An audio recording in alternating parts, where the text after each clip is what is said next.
Λίγο οι κριτές για τον λόγο ότι ήταν πολύ δύσκολη βαθμολογικά αυτή τη μάχη. Περιμένουμε να δούμε μικρές διαφορές. Για να δούμε για τη δεύτερη, να ακούσουμε πρώτα το σκορ. 5-5. Έλα κομμάντο, βγες πάνω.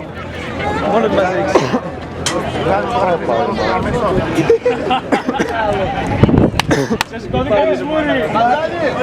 Λοιπόν, και το σκορ για την πρώτη μάχη είναι 6-4 υπέρ του Παπαπάσκου για τον λόγο ότι είχε πιο σωστές γραμμές με τις ενδείξεις των κριτών και με καλύτερη γωνία στην πρώτη δεξιά στροφή.